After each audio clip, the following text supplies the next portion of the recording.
Salut tout le monde, c'est Steve Fox et sur ce magnifique cri de Maman T-Rex que je vous accueille sur cette vidéo de retour de séance consacrée à Jurassic World The Fallen Kingdom, sorti ce 6 juin et que je viens tout juste de voir. Alors, une petite précision avant d'aller plus loin, cette vidéo n'est ni une critique ni une analyse du film, hein, ce n'est pas le but, hein. C'est juste un retour personnel de mes sensations et de mes impressions devant le film. Alors, Jurassic World The Fallen Kingdom a été réalisé par Juan Antonio Bayona, un réalisateur espagnol que je ne connaissais pas personnellement avant d'aller voir le film, hein, ce qui m'a permis de faire connaissance avec le travail du monsieur. À la distribution, on retrouve Chris Pratt et Bryce Dallas Howard qui reprennent leur rôle du premier opus de Owen et de Claire. On va également croiser les vétérans Jeff Goldblum et BD Wong qui incarnent leurs personnages des docteurs Ian Malcolm et Henry Wu. Et puis, on va être introduit à une flopée d'archétypes de licences, hein, je les définirai comme ça, à commencer par James Cromwell, qui est un ersatz de John Hammond, maintenant qu'on ne peut plus avoir Richard Attenborough. Pour incarner les enfoirés Jurassic Parkiens, on va avoir Raph Spall, Teddy Levin et Toby Jones. Pour les gentils idéalistes fans de cause animale, on a Justice Smith et Daniela Pineda. Pour incarner l'enfant fan de dinosaures et mêlé à une situation apocalyptique, la toute jeune actrice Isabella Sermon. Et puis, on va avoir à la distribution Geraldine Chaplin, une grande figure de Hollywood, donc c'est toujours sympa d'avoir ce genre de nom, sur une licence comme Jurassic World. Alors, au niveau de l'histoire, nous situons 3 ans après le premier opus. Isla Nubla est menacée par l'explosion du volcan de l'île, qui risque au passage d'exterminer tous les dinosaures ayant retrouvé la liberté. Ce qui a posé la question de doit-on ou non sauver ces espèces qui sont menacées. Alors évidemment, le débat va être tendu entre des lobbying de la cause animale qui plaident pour la préservation des dinosaures et de l'autre côté des groupes avec à leur tête Ian Malcolm qui prônent la non-intervention avec comme argument nous humains nous avons faussé le cours de l'histoire, la nature se charge de corriger notre erreur. Après de nombreux débats, le gouvernement américain décide de ne pas intervenir, ce qui a poussé une expédition privée financée par un ancien compagnon de recherche de John Hammond à partir sur l'île afin de sauver quelques espèces. L'expédition va faire appel à Owen et Claire en tant qu'experts de l'île et de l'ancien parc, sauf que bien entendu nous sommes dans un film Jurassic Park, Jurassic World, et donc une fois que les protagonistes arrivent sur l'île, tout ne va pas se passer comme prévu et de sombres machinations commencent à se dessiner derrière l'expédition. Alors je dois avouer que avant d'aller voir le film, j'étais un peu partagé car j'avais recueilli des avis très tranchés sur la question. Alors deux principalement avec d'un côté un déluge de louanges et d'éloges sur les qualités du film et de l'autre côté un avis très très négatif. Alors ceci dit, pour être parfaitement honnête, la personne qui avait fait ce second commentaire se revendiquant depuis très longtemps comme un fan hardcore de Jurassic Park, je m'attendais un peu à ce qu'il n'ait pas aimé le film, un petit peu à la façon d'un syndrome Star Wars. Mais ce qui m'avait particulièrement inquiété, c'est qu'il plaçait Jurassic World au même niveau que Alien Covenant, qui pour le coup était une grosse merde. Et au final, eh ben, je dois avouer que j'ai passé un très très bon moment devant le film. C'est un excellent divertissement qui fait le job, hein. Il fait ce qu'on lui demande et ce qu'on peut attendre de lui. Alors, évidemment, on va pas être hypocrite, hein. Le film a des défauts, hein, c'est clair. Mais en tant que divertissement, il fait très très bien son boulot. Le scénario et les péripéties s'enchaînent assez bien, hein.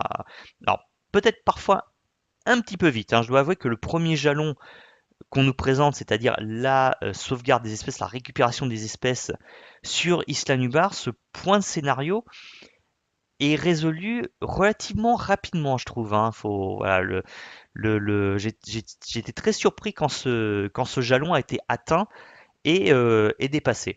C'est vrai que je m'attendais à ce qu'on passe peut-être un petit peu plus de temps sur l'île. Après voilà, c'est pas non plus un énorme défaut, c'est juste que si vous attendez à ce que la majorité du film se passe sur l'île, ne soyez pas surpris. Non, on passe un petit peu de temps sur l'île. Bon, je pense que c'est aussi l'idée derrière des créatifs de se dire voilà, on a eu les trois premiers Jurassic Park qui se passaient entièrement sur des îles reculées. On avait Jurassic World qui se passait entièrement sur Isla Nublar. Donc là, l'idée de sortir un petit peu de cet environnement, de sortir de la jungle, de sortir de l'île, permettait aussi de ne pas se retrouver dans un terrain totalement connu. On a des scènes d'action qui s'alternent de façon fluide avec des moments un petit peu plus calmes, des traits des passages d'humour aussi un petit peu. Enfin voilà, tout s'alterne assez bien. Pour les scènes d'action, on a de réels moments d'angoisse et de tension. On retrouve un petit peu ce côté, ce côté tension, ce côté angoisse qu'on avait, enfin, que je ne retrouvais pas depuis le premier Jurassic Park. Après le premier Jurassic Park, c'est vrai qu'on découvrait les dinosaures, on n'était pas habitué totalement à ça en 93, hein. En plus, bon, c'est la première fois qu'on voyait des créations de dinosaures aussi réalistes, donc c'est vrai que l'effet était assez saisissant à l'époque. Mais depuis, on retrouvait plus ce même côté de peur et de tension. Là, pour le coup, on a vraiment des séquences qui arrivent à maintenir ce côté de stress. Les scènes d'angoisse aussi sont pas simplement montées sur de la tension, on peut aussi avoir des explosions d'un seul coup. C'est-à-dire qu'on peut avoir des moments qu'on croit calmes, mais où finalement on n'est jamais en sécurité. Les personnages ne sont jamais en sécurité, et ça aussi c'est un truc qui manquait depuis le premier, le deuxième aussi Jurassic Park, de sentir que à tout moment une menace pouvait surgir. Pour donner un exemple très simple, je pense notamment à une scène où on a dans un couloir deux groupes de personnages qui sont en train de discuter, d'argumenter, on va dire. On pense que c'est une scène calme. On se dit bon bah voilà, c'est une scène de dialogue, pas de problème, t'attaques. Bon, on pense pas être en danger. Et d'un seul coup, un petit peu aussi pour relancer les péripéties, il va y avoir alors un dinosaure. Je vois, j'ai pas trop vu quelle était l'espèce. Enfin, je me souviens plus totalement quelle était l'espèce. Je pense que ça doit être un Velociraptor qui surgit d'un seul coup en fait, qui fait juste que traverser l'écran en fait, hein, si vous voulez, qui saute, qui chope deux mecs et voilà, qui fait juste que traverser l'écran, mais d'un seul coup qui crée une sorte de montée d'adrénaline. En fait, on est dans cette thématique-là de fuite perpétuelle en avant des protagonistes, hein, devant la puissance des dinosaures. Rien ne peut les arrêter, vous pouvez mettre toutes les protections que vous voulez, rien ne sera suffisant, donc le danger est toujours présent. Le danger est aussi dans le retour de bâton de nos propres créations, hein. C'est aussi ça. On a créé quelque chose qui nous dépasse et qui finalement nous revient dans la gueule, hein. C'est une thématique qui est présente depuis le premier Jurassic Park.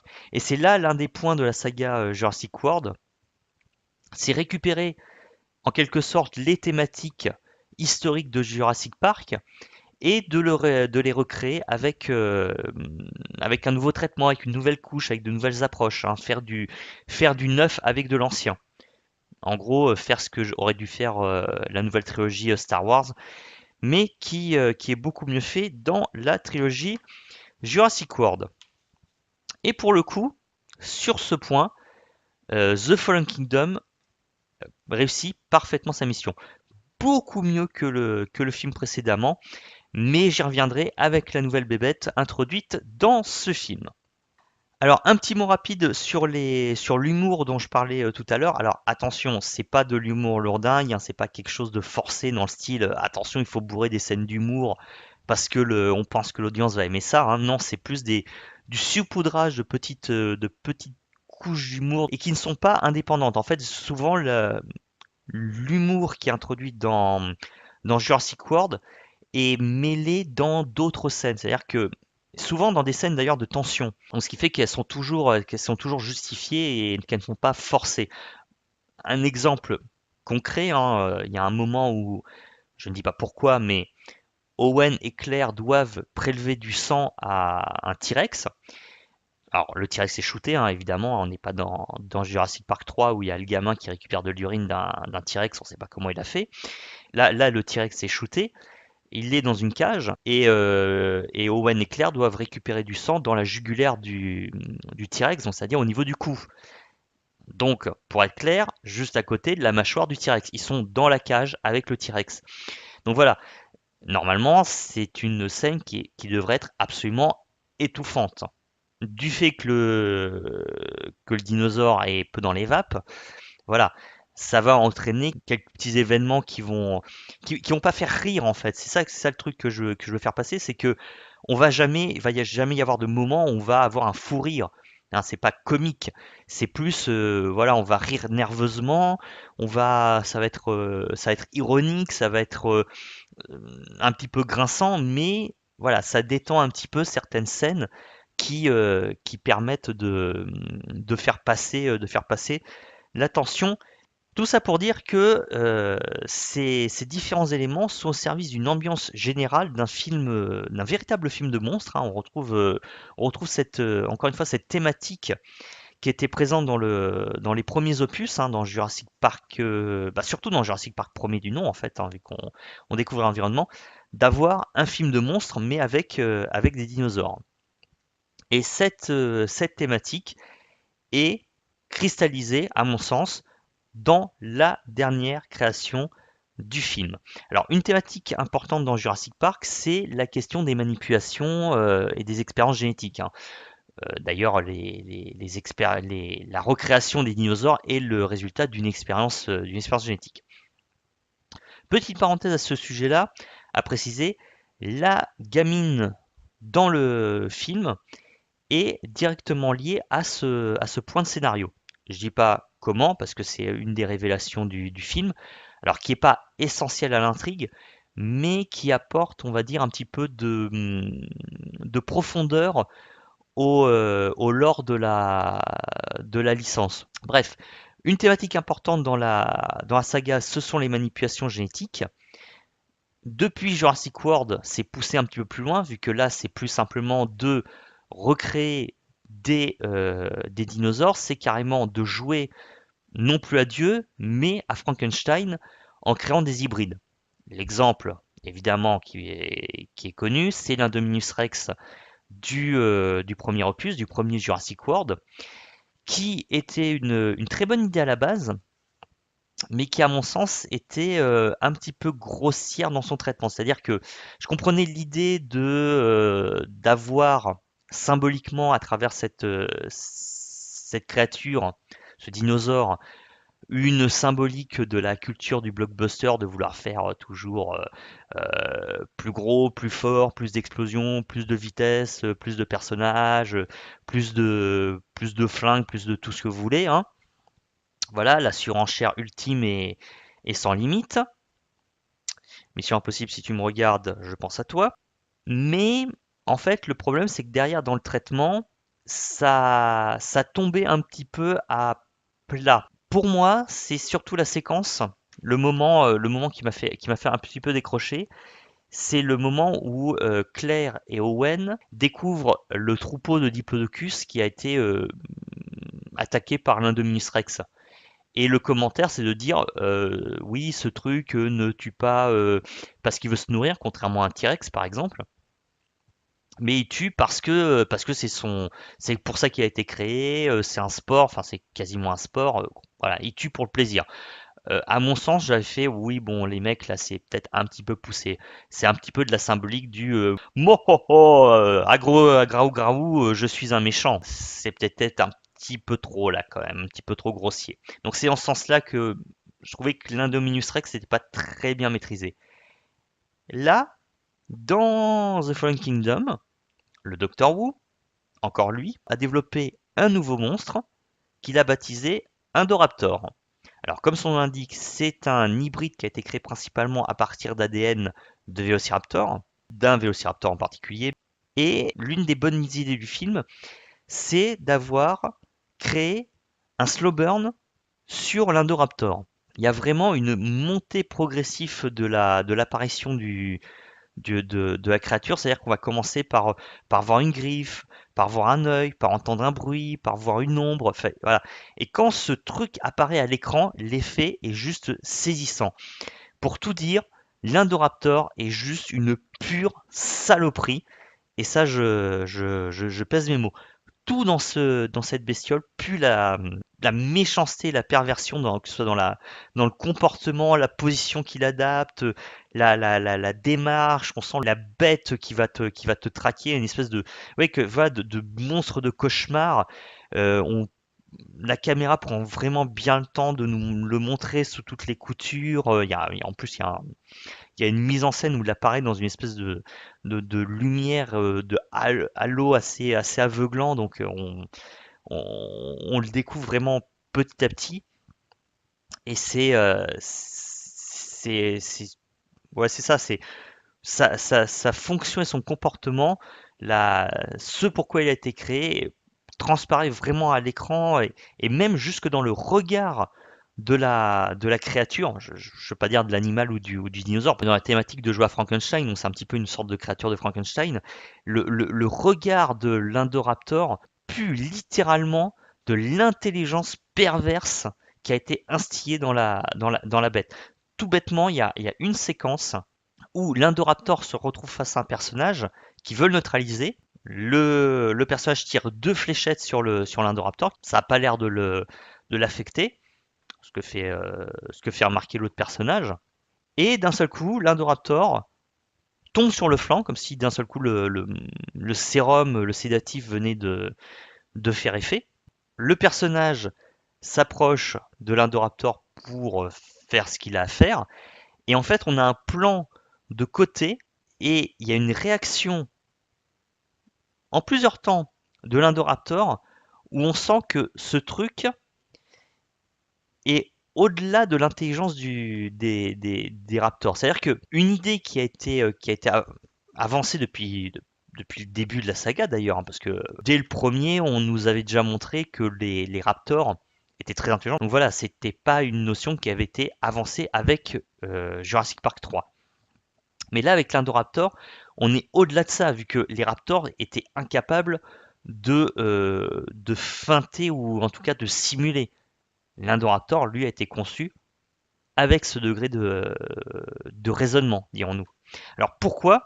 Bah, tout simplement parce que ce truc a été conçu pour réexploiter à la fois les caractéristiques de l'Indominus, intégrer les recherches comportementales de Owen sur les raptors, mais également pour pousser une idée qui avait été ébauchée dans le premier film, mais là qui est poussée beaucoup plus loin, à savoir, étant donné que il a été démontré qu'on était capable de, alors je dirais pas dresser, mais contrôler les raptors, hein, contrôler les raptors comme un dompteur pourrait contrôler un fauve, hein, parce que ça c'est aussi un point qui avait fait gueuler certaines personnes sur le premier Jurassic World, du style ouais bah maintenant les raptors on peut les dresser comme des animaux. Bah, à la base ce sont des animaux, mais Owen dresse les raptors comme un dompteur de cirque pourrait dresser un lion ou un tigre. Je rappelle que si vous allez au cirque ou si vous allez je sais pas, dans des parcs d'attractions type le Puy du Fou par exemple, si on met des barrières et des grilles devant le public, c'est pas juste pour faire joli, hein, ou pour créer une ambiance. C'est parce que des fauves, ce sont des prédateurs qui justement restent les animaux sauvages et qui peuvent avoir des comportements assez imprévisibles, hein. Il y a eu des accidents avec des dresseurs qui se sont fait bouffer ou en tout cas attaquer par leurs propres animaux. Dresser un fauve, ça veut pas dire qu'il va vous obéir au doigt et à l'œil, hein. Et le raptor, c'est exactement pareil. Donc bref, tout ça pour dire donc la notion qui était avancée dans le premier Jurassic World, c'est de dire étant donné que on est capable de contrôler les raptors, pourquoi on n'en ferait pas des armes de guerre en quelque sorte? Et c'est cette notion qui est poussée un petit peu plus loin avec The Fallen Kingdom. Alors, je vous rassure, bien sûr, on n'est pas dans la création d'armées de dinosaures, on n'est pas dans Dino Rider, mais cela ouvre la voie à un nouveau traitement, à de nouvelles pistes d'exploration pour le développement futur de la suite de la trilogie. D'ailleurs, cette notion est directement connectée avec la fin du film et fait au passage un très joli parallèle à mon sens avec la force nucléaire. En fait, on compare en quelque sorte le pouvoir de la puissance génétique avec le pouvoir de la puissance de l'atome. Dans un certain sens aussi également, et là on retombe sur la notion de créer un film de monstre, on se retrouve aussi dans des thématiques qui sont liées au film de Kaiju, Godzilla en première place. Donc c'est vraiment, voilà, on se retrouve dans des thématiques, dans des notions qui devraient parler à beaucoup de gens, donc assez universelles. Alors un petit mot sur les dinosaures, les effets spéciaux très bons, à mon sens rien à redire. Même la critique qui avait été faite sur le mosasaure dans le premier opus. Sinon pour les autres dinosaures, rien à dire, hein, je le dis, hein, franchement tout est bien foutu, on y croit, ils sont réalistes. Bon, ceci dit, on est sur Jurassic Park, donc on s'attend quand même à ce que depuis 93, soit une licence qui maîtrise l'animation des dinosaures. Le seul problème avec les effets spéciaux que j'ai eu, c'est par moment peut-être des petits problèmes d'incrustation, mais pas bizarrement pas sur les dinosaures en fait. Plutôt sur l'incrustation des personnages dans les environnements. Alors je sais pas si c'est vraiment un problème de technique ou si c'était un effet qui était généré par la 3D. Hein, je ne saurais pas trop dire. Encore une fois, c'est des séquences qui passent assez vite, donc c'est des petits défauts, il n'y a rien de bien horrible, mais c'est vrai que ça fait un peu bizarre au milieu de tout le reste.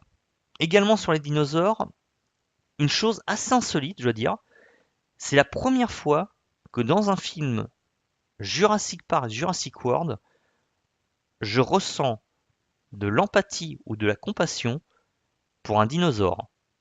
Ça m'était jamais arrivé jusqu'à présent. Je pense à une séquence en particulier, au moment où le bateau de l'expédition repart de l'île. Alors, le volcan est rentré en éruption, il y a l'île est en train de commencer à être dévastée par la lave, des nuées ardentes. Enfin, c'est l'apocalypse. Et le bateau est en train de s'éloigner comme ça. On voit un brachiosaure, diplodocus, je ne saurais pas trop dire. Enfin bref, un long cou qui arrive sur le ponton, qui voit le bateau s'éloigner, donc il comprend qu'il va mourir, et en fait il y a cette séquence un petit peu suspendue, qui est même pas appuyée par des événements, serait facile de mettre des gros événements pyrotechniques, des explosions, des machins avec beaucoup de FX, etc. Et pour le coup c'est une séquence qui est très calme, pratiquement suspendue dans le temps, donc il s'écoule avec plusieurs champs contre champs sur l'île, sur le dinosaure, sur les personnages sur le bateau qui s'éloignent, enfin voilà, qui prend son temps pour qu'on puisse sentir un petit peu le déroulement de la scène, et en même temps qui est assez rapide pour qu'on soit pas là en train de se dire ouais bon c'est bon on a compris il va crever. Et il y a cette séquence où on voit ce dinosaure et on se dit mais c'est juste un dinosaure, voilà, c'est pas un chien, c'est pas un animal de compagnie, c'est un brachiosaure. Et cette séquence est, enfin voilà, vraiment encore une fois prend aux tripes, nous focalise sur le fait que on est en train d'assister au fait qu'un être vivant va mourir de façon inéluctable, et en plus d'une mort assez horrible. Et on voit cette silhouette qui commence à se dresser sur ses pattes arrière parce que le dinosaure doit commencer à étouffer. Et puis il doit avoir, je suppose, on ne le montre pas directement, mais il doit y avoir la lave qui doit arriver, donc il doit avoir un petit peu chaud patoune. Mais voilà, c'est une séquence qui à la fois qui prend et qui nous ancre dans l'intrigue, et en même temps qui nous fait ressentir des sentiments assez ambigus, assez insolites pour un film Jurassic Park, quoi. Donc voilà, c'est bon coup. Il y a quelques séquences comme ça où on ressent ce genre de sentiment un petit peu dans l'idée, voilà, ce sont pas que des bêtes stupides et des prédateurs ou des trucs qui veulent vous bouffer, bah, c'est aussi des animaux qui ont, je dirais pas qui ont des sentiments, mais voilà, qui veulent, qui ont des instincts de protection, des instincts de protection, que ce soit avec les autres membres de leur espèce ou avec leurs petits, ou etc., etc. Enfin, vous voyez, c'est ce genre de choses. Donc bon coup sur ce truc-là, c'est intéressant, donc why not? Alors avant de conclure, je voudrais revenir sur deux points que j'avais entendus dans des retours sur The Fallen Kingdom et que j'ai pas vraiment retrouvé dans mon visionnage. Le premier, c'était sur la longueur du film. J'avais entendu plusieurs commentaires qui semblaient dire que la longueur, enfin que les 2h08 de film se faisaient sentir surtout à la fin. Personnellement, non, même je dois dire que quand la conclusion est arrivée, j'étais presque là en train de me dire quoi déjà? Et franchement, j'en aurais bien repris une demi-heure de plus, hein, c'est très honnêtement. Enfin, en tout cas, j'aurais pu en reprendre une demi-heure de plus avec grand plaisir. Si j'avais pas eu dans mon oreille gauche un putain de gamin qui a passé la totalité du film à faire des commentaires toutes les 10 secondes sans son connard de père ne lui dise de la fermer, et dans mon oreille droite, un couple d'adultes qui, eux, sont censés savoir qu'on ferme sa gueule dans une salle de cinéma et qui ont passé la totalité du film à discuter comme si on était dans leur putain de salon. Alors je suis désolé de m'énerver sur ce point, mais c'est un comportement qui commence légèrement à me casser les couilles quand je vais voir un film. Bref, tout ça pour dire que non, 2h08 de film, si vous rentrez dans l'intrigue, vous n'allez pas les voir passer. Enfin, moi en tout cas, je les ai pas sentis passer les 2 heures de film, même j'ai trouvé que c'était très court pour ce que le film proposait. Le deuxième point, concerne l'Indoraptor. Comme je le disais précédemment, l'Indoraptor a été créé à partir de Vélociraptor. Or, si vous connaissez Jurassic Park, vous devez vous souvenir de cette fameuse séquence dans les cuisines où il y a deux trois raptors qui pourchassent Timmy et Alex. Et il y a cette scène avec la patte du raptor qui se pose à côté des gamins et où il y a la griffe qui tape le sol comme si le raptor s'impatientait. Ils ont repris cet élément de Jurassic Park dans l'Indoraptor et en fait les commentaires que j'avais entendus disaient que comme si enfin, la griffe de l'Indoraptor frappait le sol de façon frénétique, répétée, soutenue et frénétique. Et ben non en fait. Je sais pas ce que les gens qui ont fait ce genre de commentaires ont vu, ou peut-être que c'est encore moi en entendant ça qui ai peut-être surinterprété ce qu'ils disaient, mais franchement, non, j'étais même là en train de pratiquement d'attendre le truc. Enfin, je voyais quand l'Indoraptor commence vraiment à être présent à l'écran, et quand il le fait, en fait, oui, ok, il le fait de façon beaucoup plus soutenue que les Raptors de Jurassic Park, mais c'est pas quelque chose de totalement frénétique, hein. Oui, il va frapper plusieurs fois le sol. D'ailleurs, ça dure très peu de temps, ça dure peut-être une, 2 secondes, enfin bref. Alors, pour conclure, il faut parler de la fin du film, qui est juste, à mon sens, mon fantasme ultime que je voulais voir dans Jurassic Park, dans un film Jurassic Park, depuis très longtemps. Alors, pour en parler plus précisément, là, je suis obligé de faire un léger spoil. Alors, je vais vous laisser quelques secondes pour couper la vidéo, hein, si vous voulez vous arrêter là. Ou éventuellement, je pense que je mettrai un timecode pour vous dire où avancer la vidéo si vous voulez avoir la fin, enfin, pour vous dire quand est-ce que j'aurai fini le spoil. Alors, je vous laisse quelques secondes. 3, 2, 1. À la fin du film, les dinosaures qui ont été ramenés de l'île par l'expédition se retrouvent, après différentes péripéties, relâchés dans la nature. Grosso modo, on a une confrontation entre le monde des dinosaures et notre monde moderne. Pour citer Ian Malcolm, une nouvelle ère jurassique vient de commencer. Alors ça comporte à la fois les espèces terrestres, évidemment, hein, qui ne pouvaient pas quitter l'île, mais également les espèces volantes. Alors c'est vrai qu'on peut se dire que c'est les ptérodactyles, les ptérosaures, les ptérodons, enfin bref, toutes ces espèces-là auraient pu s'échapper de l'île bien avant. Alors moi j'ai échafaudé une petite théorie disant que sûrement que ce genre d'espèces n'avaient enfin, étaient dans leur environnement, il n'y avait rien qui justifie qu'ils partent comme ça, hein. C'est-à-dire, les migrations d'oiseaux ne sont pas le fruit du hasard, hein. C'est toujours justifié par quelque chose, soit par la pression évolutive, environnementale ou n'importe quoi. Or là, en 3 ans, il n'y a pas franchement de raison qui justifierait que certaines générations de ptérodactyles soient obligés de quitter l'île pour coloniser de nouveaux espaces. Donc voilà, bon, c'est une théorie qui est peut-être un petit peu bancale, un petit peu pas forcément très bien fondée, mais bon, ça pourrait être une sorte d'explication. Bref, donc ces animaux volants se retrouvent également dans la nature, mais il y a également les espèces aquatiques. Parce que s'il y a quelque chose qu'a créé Jurassic World, c'est d'introduire les dinosaures aquatiques. Alors, évidemment, à travers le mosasaure qu'on a vu dans Jurassic World, premier du nom. D'ailleurs, à ce passage, la séquence pré-générique prépare et tease l'état de fait à la fin du film, hein, vu que quand on a vu le film, on se dit, bah, en fait, même s'il n'y avait pas eu les événements de